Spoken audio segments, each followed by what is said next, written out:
avivamento começou. Então hoje, para a gente, para quem já está aqui, o grupo aí dos Estados Unidos já está caminhando e respirando esse ar aqui de Israel. Hoje estamos aqui no local que cabe muito bem uma ministração, uma palavra, para que a gente entenda a questão do cristianismo, como a igreja surgiu. O texto que nós vamos ler é Mateus, capítulo 16, do verso 18 ao verso 20. Eu falei que aqui em Israel você vai caminhando na palavra, como que pisando a palavra, no sentido de olhar para a palavra, olhar para o lugar e ver com muito mais clareza e vencendo a distância da cultura para entender com mais profundidade a palavra. E aqui é um lugar onde a gente pode fazer isso com muita facilidade. As explicações excelentes que nós já ouvimos do nosso guia, do Rodrigo, e à luz da Bíblia, da palavra de Deus, eu quero apresentar para vocês uma palavra para a nossa meditação.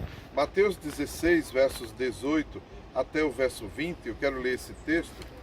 Eu sei que vocês conhecem, mas a gente vai lembrar. E olha só o que é que diz o texto.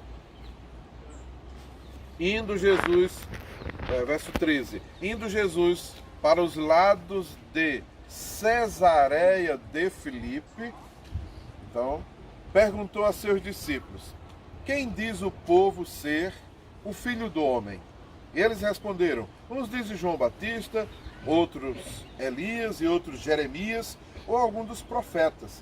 Mas vós, continuou ele, quem dizeis que eu sou?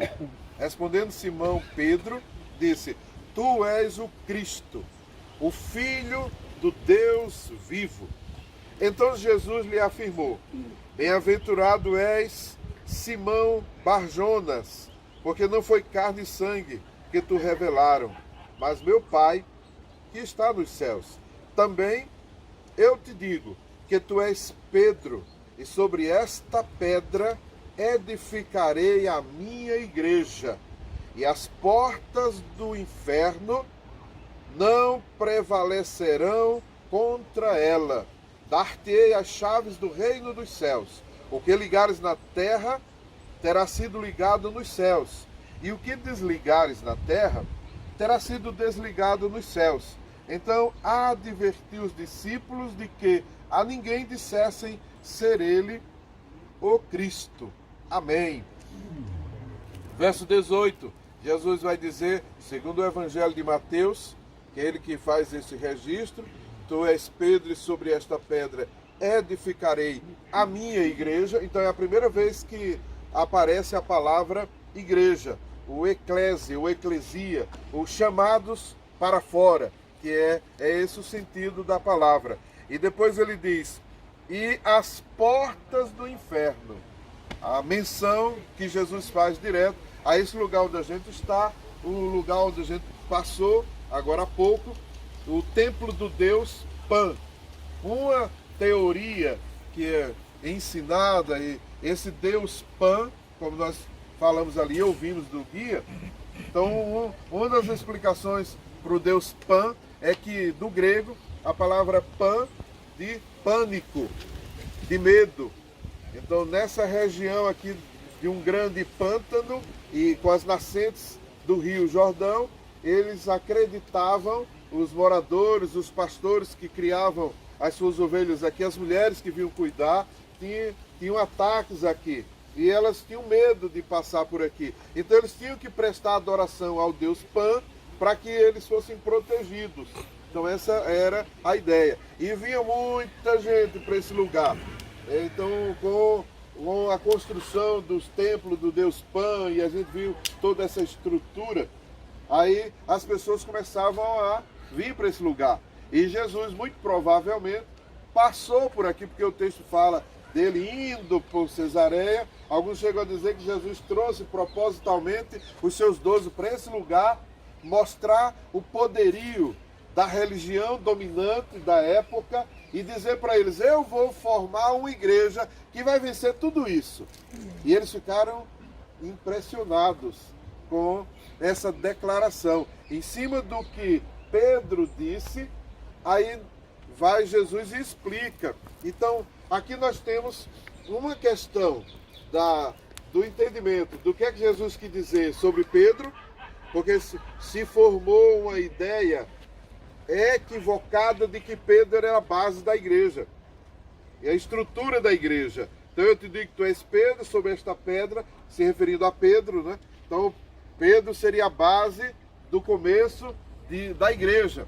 Mas isso é um equívoco de interpretação, de hermenêutica, teologia, e na verdade, é uma forçação do texto bíblico para respaldar uma estrutura da época que tinha a intenção de dominar todas as outras religiões. Então, quando Jesus fala de Pedro, ele diz Simão Pedro, então a ideia no texto grego é que há um trocadilho de palavras quando Pedro, litos do grego, e aí vem um pedaço da pedra em cima da grande rocha que seria firmada a igreja, que é em Cristo, porque todo o Novo Testamento, inclusive o próprio Pedro, quando escreve a sua carta, faz menção de Jesus como a rocha, como a pedra. A Bíblia diz que Jesus é essa pedra angular.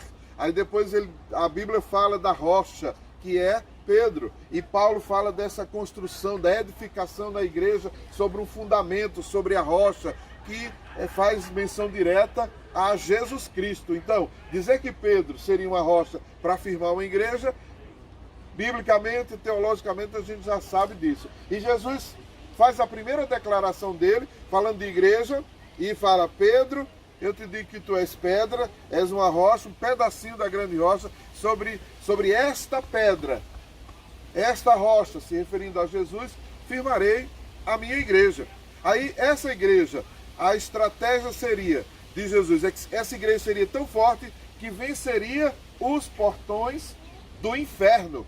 Então aí, derrubando toda essa cultura religiosa da época, se levantaria uma igreja que faria com que os portões do inferno ruíssem, caíssem. E realmente essa religião caiu, essa crendice, ainda que possa persistir, mas quase que insignificante em nossos dias. A ideia é que, quando Jesus disse os portões do inferno, portão fala de limite, fala de proteção de uma cidade. Então a cidade sem os seus muros, sem os seus portões, ela não tinha segurança nenhuma. Então, é como diz o livro de Provérbios, é como uma cidade sem muro, sem proteção. Então, uma cidade derrubada lá que não tem proteção. Então os portões estabeleciam um limite. Aí Jesus disse: eu vou fundar a minha igreja e as portas do inferno não prevalecerão contra ela. Aí a gente precisa entender um pouco melhor sobre a base dessa palavra, e a gente busca uma exegese no texto original, no grego, para entender o que ele está querendo dizer com isso. Então não é aquela ideia do inferno estabelecer o limite e a igreja, coitadinha, vai ficar sob pressão e vai só sobreviver. Não, a ideia, e o texto no grego, o verbo, fala de uma ação que é executada pela igreja. Então Jesus está dizendo: eu vou levantar uma igreja tão forte que ela vai marchar contra os portões do inferno. E uma vez marchando contra os portões do inferno, estes portões vão cair, vão ruir. Então vai haver um avanço da igreja, e a igreja vai se locomovendo, e a igreja vai avançando, vai ampliando seus territórios, ao ponto que o inferno vai desaparecer. Deu para entender aí? Então a igreja, ela precisa assumir a sua função ativa no processo de transformação, de mudança, de conquista de novos territórios, estabelecendo novos limites. Eu falo disso e vejo a estratégia da igreja em células que vai trabalhando os seus pequenos grupos e vai avançando, vai minando as bases do inferno e de repente a igreja já deu um avanço e vai cada vez mais avançando. E não precisamos temer o Deus Pan, porque ele é um engano, ele é uma mentira.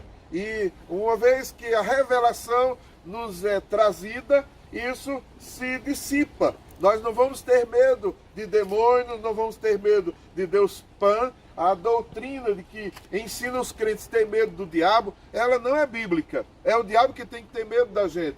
O ensinamento de que o inferno é forte e que a igreja precisa resisti-lo é também um engano. Não é a igreja que tem que resistir ou tentar resistir, mas é o inferno que faz isso, porque a igreja vai avançar. Ela nasceu, foi fundada para avançar os portões do inferno. Seja qual for a base, a resistência, a estrutura, a gente já sabe, a gente tem uma palavra de Jesus que a sua igreja ia vencer. Então não importa o tamanho desses portões, eles vão cair.